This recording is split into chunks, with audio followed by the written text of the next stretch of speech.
Thank you. So as I have stated earlier, we are doing advanced financial management introduction, and I just wanted to analyze the contents. Then I will be able to introduce one of the topics. So I was talking about the advanced investment decision, and I have said when we were looking on the intermediate level, when you are covering the intermediate level of financial management, you remember you discussed about the capital budgeting, right? The capital budgeting. And I remember that when we discuss about the budgeting, it means we normally talk about, let me admit your colleague. When we are talking about the capital budgeting, we normally look at the decisions which the organization can use, right? The decision which they can be able to make to spearhead the organization towards their mission and missions, right? So the budgeting that we normally plan, maybe sometimes might be looking at developing or improving the existing product, looking on the things regarding to the research and development among other decisions in which the organization might be willing to do when we are analyzing our market expansion. Now, when it comes to, there are two more, let me just introduce them here.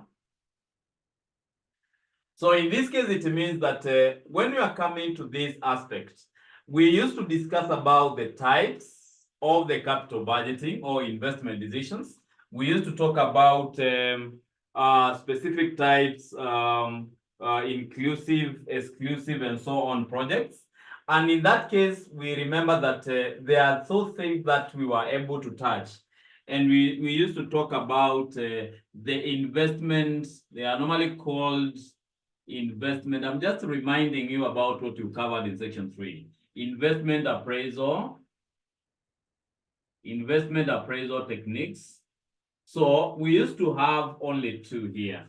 We used to have what? We used to have things like traditional techniques. We used to discuss about traditional techniques, right? So under the traditional techniques, we discussed about the payback period, right? We discussed about the payback period. And then when it comes to the other one, we talked about the accounting rate of return. The accounting rate of return. That is the way in which we can be able to determine whether the project is profitable to the organization or not. So when you look on the payback period, we said it is a period in which a project is able to recover its initial outlay, right? It's the capital. Today, if we are going to be investing in any business, right, you'll be saying, maybe biashara yangu itanipea something in it. So that is when we are going to be discussing about the payback period. And when we are going to be doing the topic, it's very interesting. It's a very interesting topic. The other thing here which we can be able to discuss, it is normally called modern techniques.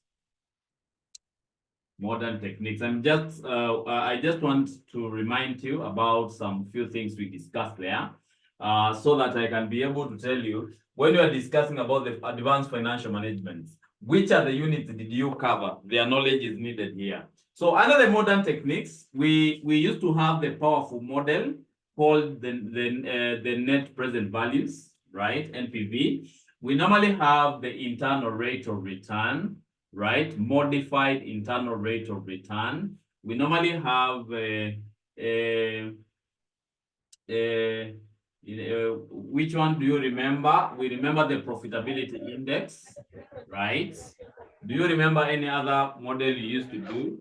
Is it normally called the modified payback periods? There is a model regarding that. There is a method to be able to remind the first letter. But these are the things that you covered. And we remember now, when you covered all of them when you are doing section 3. When you are doing section 5, the NPV becomes the dominant model or technique, right? Because we normally say, even if the examiner is silent and is asking you to advise the organization, are you going to be advising the organization? We normally advise the organization using the net present values. If the examiner has not specified the model which you can be able to use there, right? So these are the things that we will be able to cover under the advanced decisions, advanced investment decisions. Sometimes it is normally called advanced capital budgeting decisions, right? Now, we normally have another topic here. And we discussed about it when you are doing section 2. I think you're not able to see on the far end. Right. Let me twist my camera. And now you can be able to see it. Thank you. So let me look at the second topic, which we'll be able to cover here. There is a topic which we normally called the advanced financing decisions. Advanced financing. Advanced financing decisions, right? The advanced financing decisions. When you look on this topic, I will be able to remind you about some few things we discussed under section 3 regarding to the cost of capital. So under the cost of capital, we were discussing about the organizational structures through the WSCC and WMCC, right? Then because we are going to be collecting ourselves from where we left through the WSCC and WCC, we will be able now to discuss about the other one we normally call the what do you normally call them? It's normally called the capital structure theories. Capital structure theories. And then we normally discuss about the advanced topics. The advanced topics in financing. These are the 4 things we'll be able to discuss here. The first 2 I know very well. The first 2 you are able to discuss them when you are doing section 3. And then I will be able to discuss about the capital structure theories, discussing about Modigliani and Miller propositions. And those ones we'll be able to cover there. Then later on, we'll be able to check on what normally happens when we are discussing about the advanced topics in financing. Now, the other thing here, and which is very interesting, there is a topic here which I will be able, and I think is the one that I will be able to start with. It's normally called the portfolio theory. The portfolio theory and analysis. The portfolio theories and analysis. And when you look on the portfolio theory here, when you're analyzing your portfolio theory, I remember very well that majority of us have done some investments. I know already you have done some investments with different organizations. And these investments you are already doing, it means that if, for example, you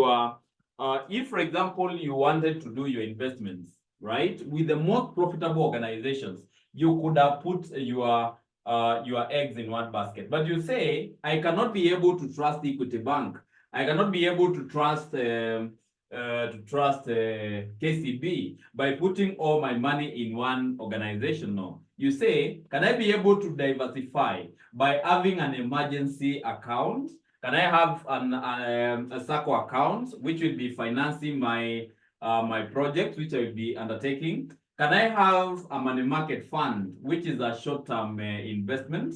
Can I be able to have a long-term investment in bonds? That is a combination of investments, and that is the things that we are going to be discussing under the portfolio theories and analysis. We will be able to check on it. And if, for example, you'll be analyzing your past papers, you will be able to find the topic doesn't miss. The topic doesn't miss, right? The topic will always be in your exams. Now, that is the aspect of the portfolio theories and analysis.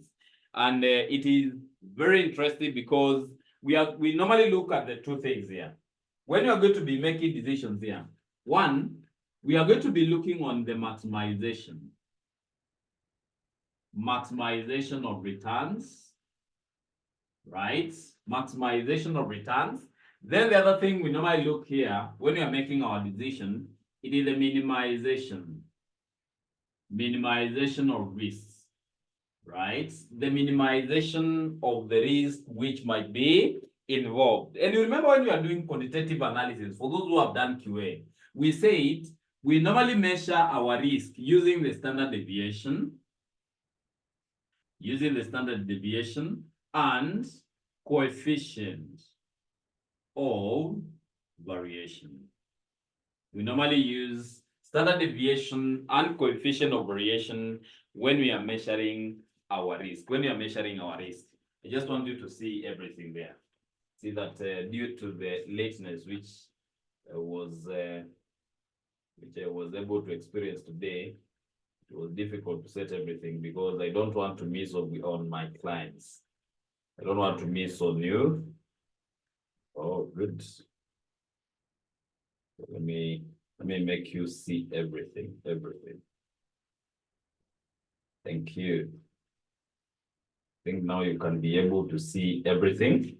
So when we are doing the QA, this is what we discussed. When you are going to be measuring your risk, you are going to be measuring it using the standard deviation and the coefficient of variation. And we said they are the standard deviation, the higher the standard deviation, the higher the risk and vice versa. Those are the things we are going to be discussing here, right?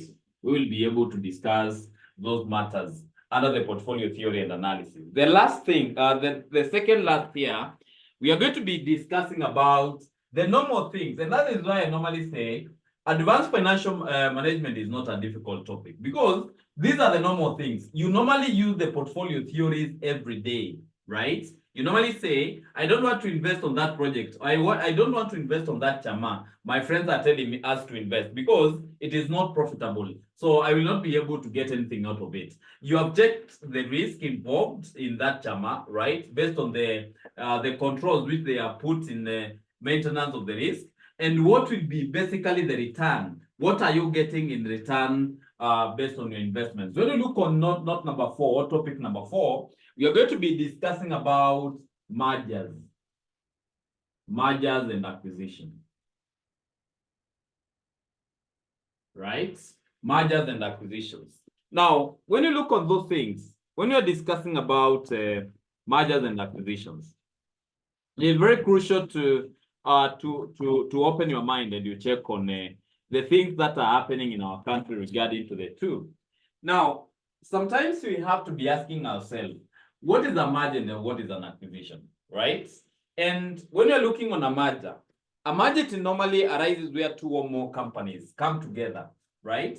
They normally come together. It means we are not going to be combining, or you're not going to be taking the ownership of the other company, no. But we are going to be coming together to form a completely separate entity.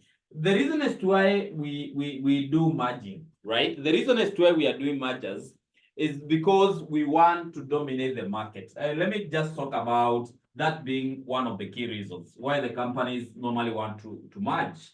The companies want to merge because they want to dominate a market. Like what happened with the KCC and so on. You can see there are some of the acquisition, by the way, the Brookside did, right? And you can see it is like all the companies relating to the milk, they belong to Brookside. When you look at the aspect of the acquisition, we are saying that is where one entity takes over the operation of the other, right? This is where we are going to be taking operations. We normally take the operations of the other companies, right? We normally take the operations of the other companies. But when you are merging, that it means that we are coming together. We normally come together to form a separate entity. That is the reason as to why we normally merge, right? Then we normally have different types of mergers here, right? We normally have types of mergers. Now, these are the questions, by the way. When you look on the last semester past papers, these 2 topics were there. The 2 topics were there, right? So the types of mergers here, we normally have what? The types of mergers. I remember we normally have horizontal merger. We normally have horizontal mergers, right? We normally have horizontal mergers there. The other one, someone can be able to tell me, we normally have vertical mergers, right? We normally have vertical mergers. Then the last one, or the second last, we normally talk about conglomerate merger. Conglomerate mergers. Then the last one, because of my space, The last one will be congeneric. Congeneric mergers. Congeneric mergers. Congeneric mergers. These are the types of mergers.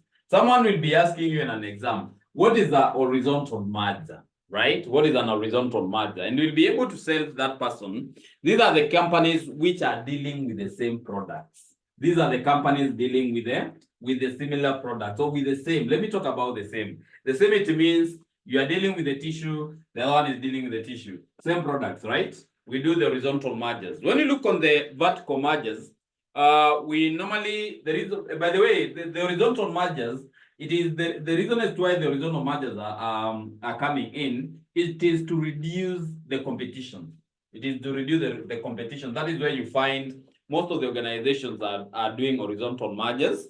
Now, we normally have the vertical mergers, and these are the companies on the same line of the business, right?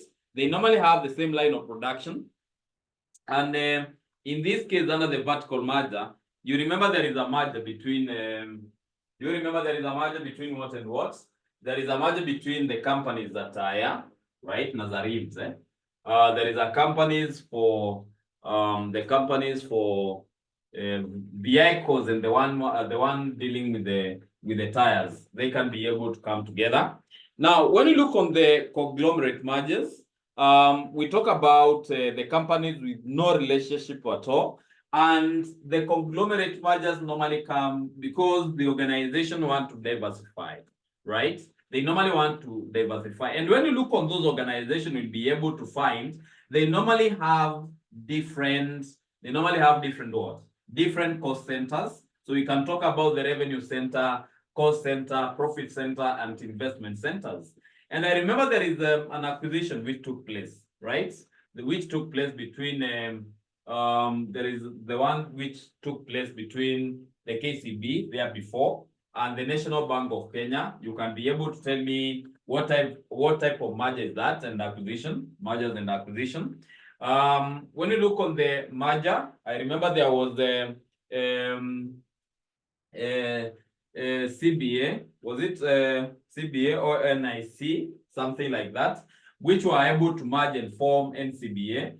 I don't know even the ones. I can be able to recheck before we come to the topic. You will find me having more examples regarding to the horizontal mergers, vertical mergers, conglomerate, and then we have cogeneric merger. And under the cogeneric, we normally find that these are the competitive companies which serve the same purpose. These ones, right? They normally serve the same purpose. Now, we have the last topic which we shall be able to enjoy very much under my class. Let me just write it here. Number 5, we normally discuss about the international financial derivatives. International financial derivatives. International financial derivatives, right?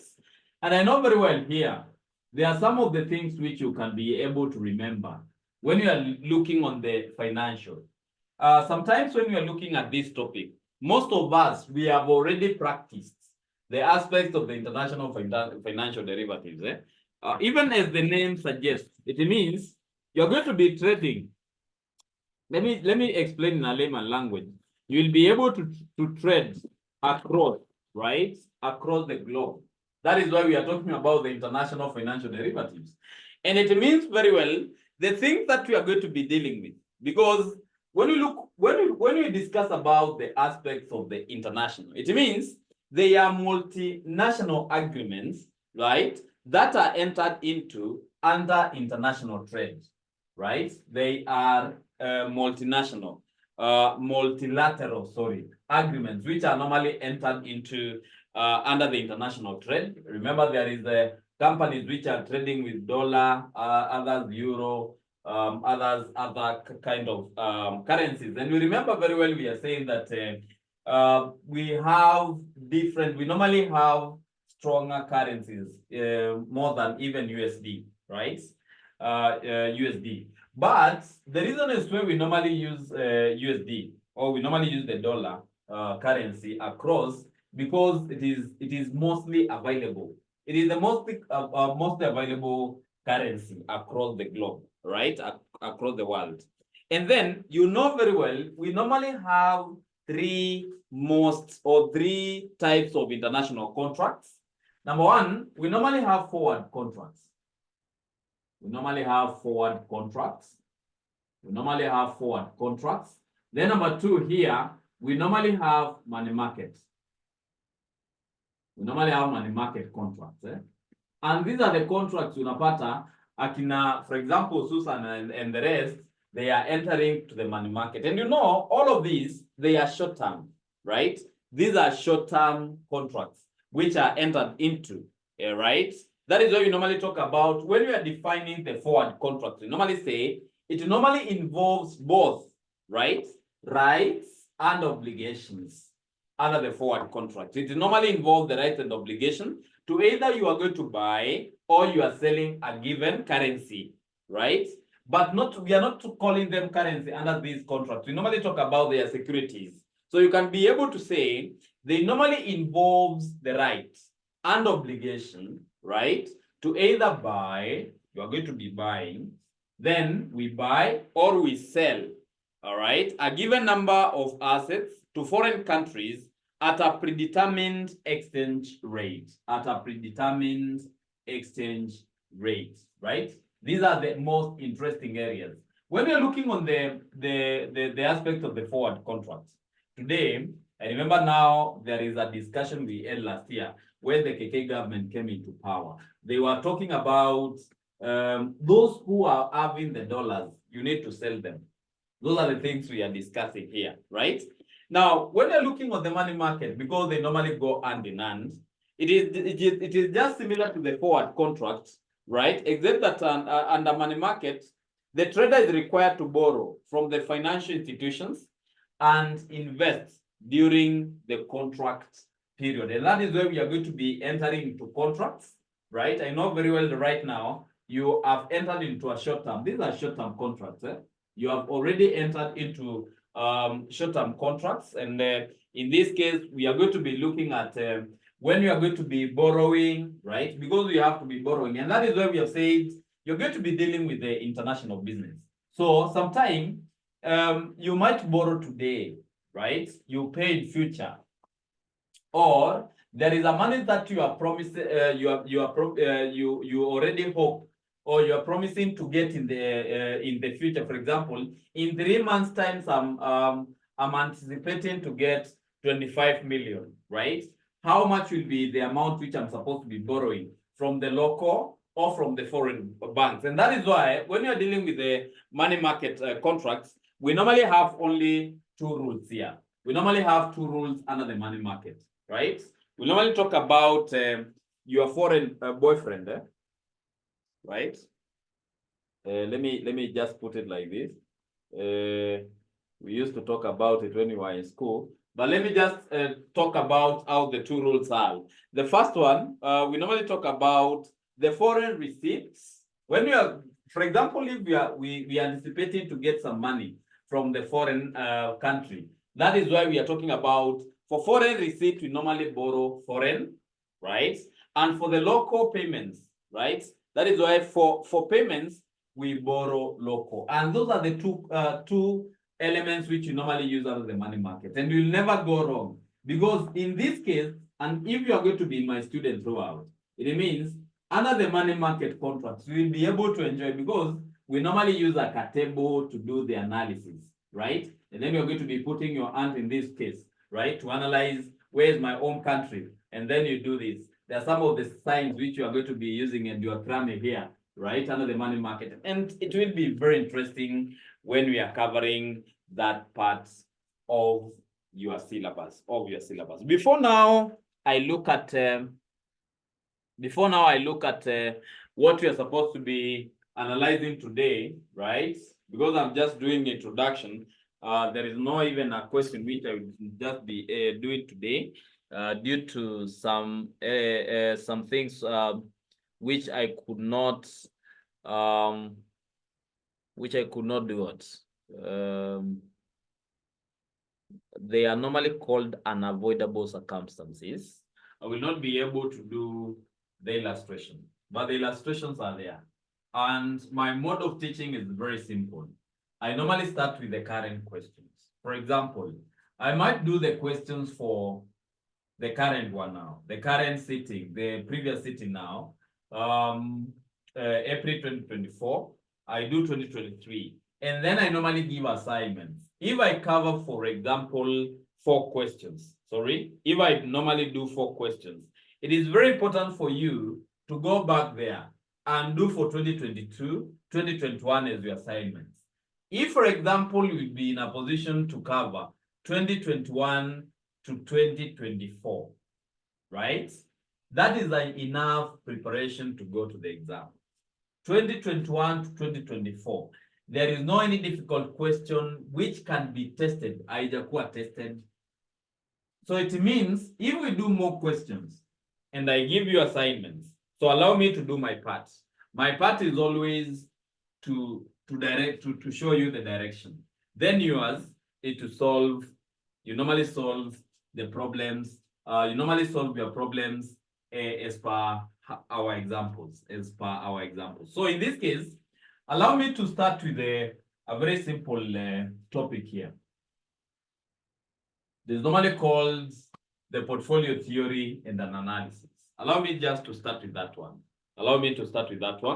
So let me rub my board. I think I will take 10 to 15 minutes because our first class, I know even some of you, they have just decided to get to class.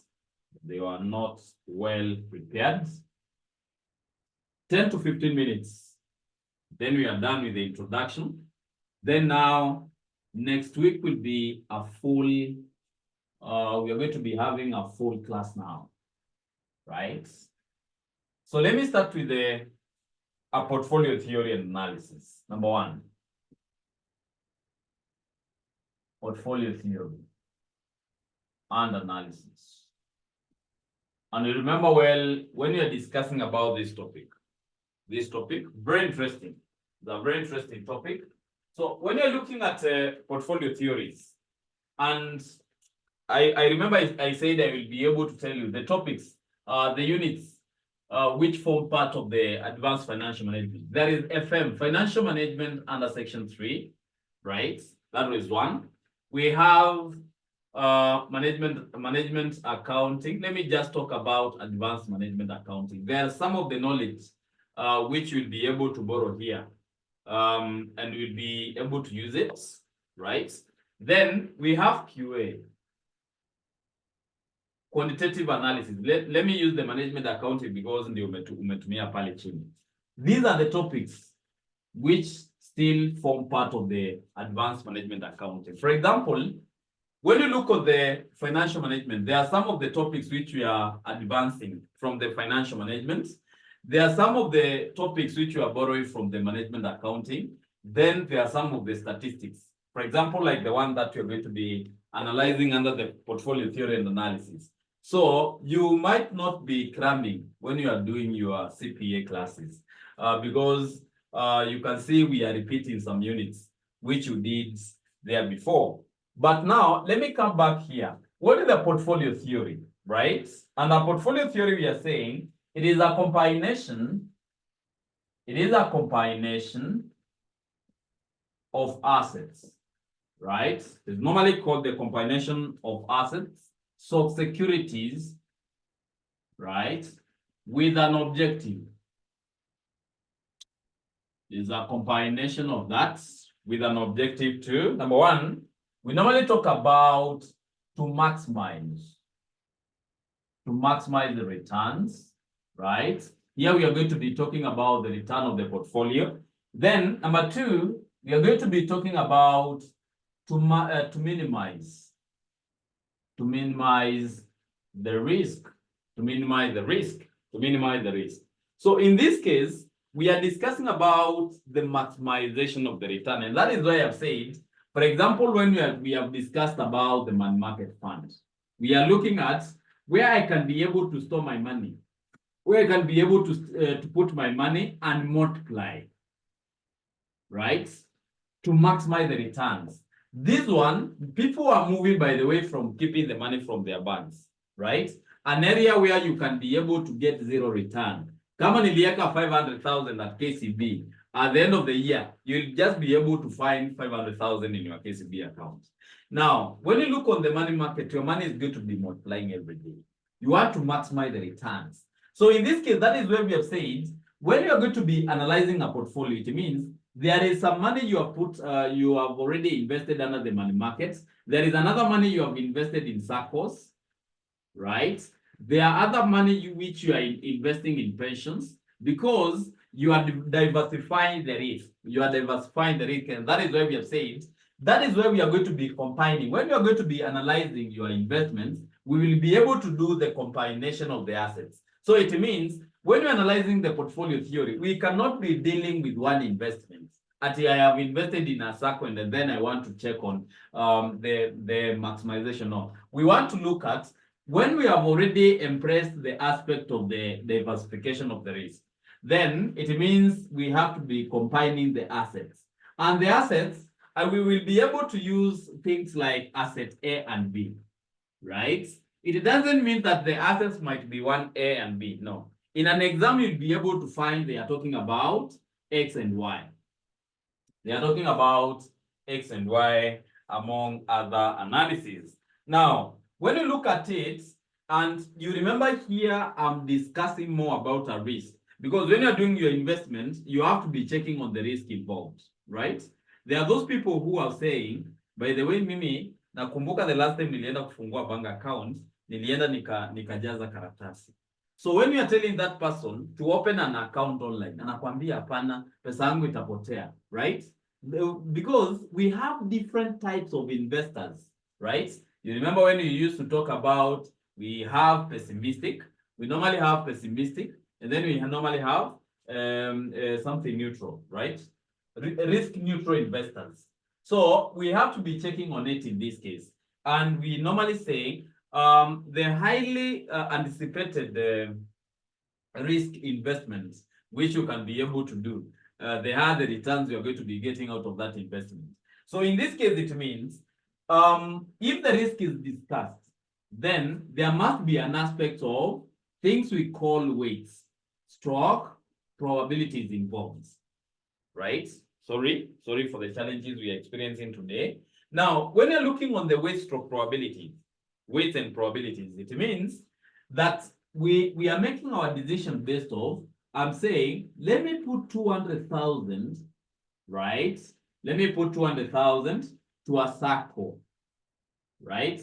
The risk involved, they might be giving me a probability of 0.4. They might be giving me a probability of 0.4, right? Or a weight of 0.4 based on the risk involved in investing on a SACCO. There is another person who is telling me, go and invest in T-bills, right? I have invested in T-bills, 1 million. You are investing in a T-bills, 1 million. What is the risk involved? We talk about 0.6. 0.6. So that is why we normally discuss about the weights and the probabilities. So in that case, when you look on the portfolio return, we say it is aweighted. It is normally aweighted. A portfolio return is an aweighted average. It is a weighted average of a return of an asset. A return of an asset in a portfolio. Right? E.g., for example, we normally discuss a portfolio made up of asset A and asset B, right? There is a portfolio which is going to be made by the two portfolios. So that is why we said an examiner might not use only A and B. It might be X and Y, Q and P, M and N, and so on and so forth. So when you're going to be calculating your return of the portfolio, right? The return of the portfolio, it means to calculate the return of the portfolio, you have to involve your weights, right? You have to be involving your weights. And you say, can I be able to take the weight of A I multiply by the return, a proposed return of A, plus the weight of B. We multiply by a return of B, right? Remember now you want to combine. You need to combine the two investments that you have done. Remember, these are your weights, right? And these are your returns, right? Those are your returns. Now, today being a January, or today being a May, for example, you need to calculate, right? You need to calculate the expected return of a portfolio, right? An examiner is going to be asking you, can you be able to calculate the expected return of a portfolio? So to calculate the expected return of a portfolio, that is how you normally write it. The expected return of a portfolio, right? To calculate the expected return of a portfolio, we normally do what? You normally take the weights of asset A. You multiply by the expected return of asset A plus the weight of B. We multiply by the expected return of B. So what is this? This is the expected return of asset A. This is the weight of B, and the expected return of B. Sometimes the students normally ask me, how do we normally calculate the expected return? So to calculate your expected return of A, for example, you are going to be taking the summation of your returns of A. We multiply by the probabilities. If the probabilities are already given, that is why I said there is a concept of quantitative analysis here. You remember we said, right, when an examiner talks about expectation, there must be a, you might be finding a probability. And if a probability misses, if a probability is absent, what will be able to happen if we want to calculate the expected return of a certain asset? So in this case, we say this: when you're calculating the expected return of asset A, we normally use something called the sample sizes. We normally use the sample sizes, and in this case, we have to be taking the summation of return A. We divide by n. Someone will be able to tell me, Mwalimu, when I was doing my statistics, we used to take n minus 1. And I tell you, there is no any problem, by the way. There is no any problem of taking n minus 1. But what are you considering, right? What are you considering? When am I supposed to be using n? When am I supposed to be using n minus 1? And in this case, it means when you are using n, it means, right? It means here, right? The sample size is greater than 30. The sample size is greater than 30. That is why I'm using n here down here, right? So now, in this case, it is when the probability is not available. The probability is not available, and that is why we can be able to use sample sizes. That is why we are using the sample sizes, right? The sample sizes. Next time I will be able to show the camera to fit the whole of the board. So allow me just today to make some few mistakes, here and there. Now, the other thing is about this now, you know, it is the summation. It is the sum of returns, right? And this one, it is the expected return. That is the expected return there. That is an expected return. That is an expected return. Now, remember now, we need to be looking on the aspect of the portfolio and risk involved. So if you are writing, right? If you are writing, allow me to rub some, to get some few space here. And I don't want everyone to have the problems. By the way, my network is affected by the cable. The cable of the Indian Ocean. I remember that is what we have been told. We cannot be able to transact because of the Indian Ocean crisis. So I don't know. Now, let me move on. Something else, right? So if you are writing, I will be able to send you the video after this. If you are not in my WhatsApp group, you'll be able to talk to me later. Now, when you look on the portfolio risk, And I said very well, when you will be able to hear the word risk, leo kienda ema ulale, usikie the word risk, you need to tell me, mwalimu, when I hear the word risk, I know very well, it is normally measured using standard deviation. It's normally measured using the standard deviation and coefficient of variation. It is normally measured by the two things here. The sign for the standard deviation normally looks like that. That is the sign there. Then you normally have the coefficient of variation, the coefficient of the variation, correlation coefficient, which normally looks like what? It normally looks like this. Correlation coefficient. Those are the signs we are going to be using here. We have those two signs.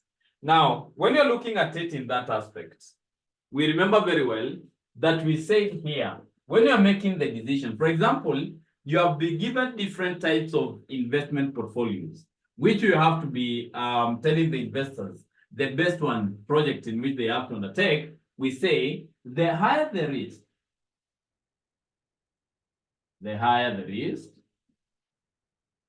we say the higher the standard deviation, the higher the standard deviation,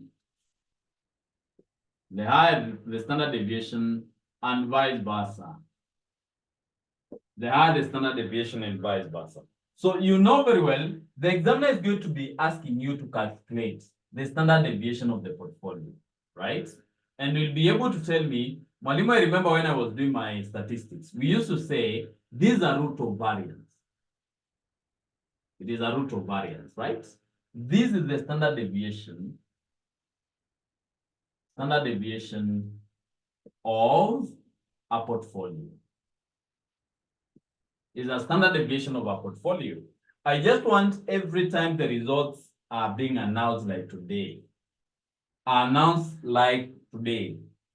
you are not getting nervous when you are looking for those results. I just want the results are being announced and you are willing to look for them, right? You need just to know, Mwalimu, I have passed, right? So that is why we need to put our effort today. So in this case, you remember very well, if the sign of the standard deviation looks like this, if this is the sign for the standard deviation, what about the variance? The variance normally looks like this. And then you power it, right? So to get the variance here, get the variance of these portfolios, you will be able to say, can I be able to take the weight of A squared times the variance of A plus weight of B squared times the variance of B, right? Plus, we now discuss about to the weight of A, weight of B, we add the covariance of A and B. Now, I have introduced a lot of things here. Here we are talking about, these are our weights. This is our variance sign. You see the way it is, right? These are the weights, and this is normally called the covariance. It is a covariance between two securities. The covariance between two securities, we talk about security A and B, So if you need now to have the formula for the standard deviation of the portfolio, we normally take the roots of, we talk about the weight of A plus, we multiply it by the variance of A plus the weight of B squared, we multiply by the variance of B plus 2 weight of A, weight of B, right? This should be the multiplication. We multiply it by the covariance of A and B. We multiply by the covariance of A and B. Most of you might be asking, Mwalimu, how do I normally get all these problems? And I will be able to start with a problem of variance. For example, to get our variance, let me talk about the variance of A. I remember very well when we were doing our quantitative analysis there under the decision theory and so on and so forth, we used to talk about getting the variance. We used to say Can I be able to take the summation of x minus x bar squared? Then we multiply by the probabilities. And remember that before we used to use this formula. We used to use this formula here. But now, because we are advancing, we cannot be able to use this. Everywhere you have your x, for example, in this case, you're going to be replacing it with a return. This should be the expected return. And then we are dealing with assets. We might be discussing about asset A in this case. Then you're going to be having asset B and so on. This is the formula for the variance of this security.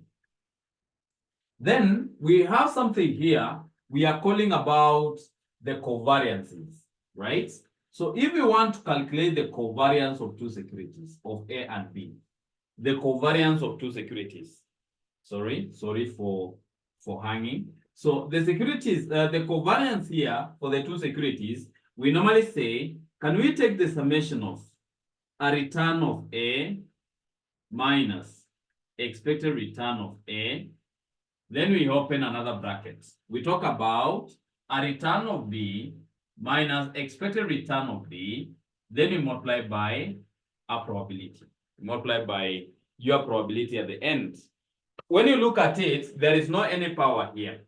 There is no any area you are putting any power. No, there is no any power. It means we just need to get a return. And I will be able to do very good questions, which will be expounding and analyzing how these will be achieved. How these will be achieved. Now, that is one.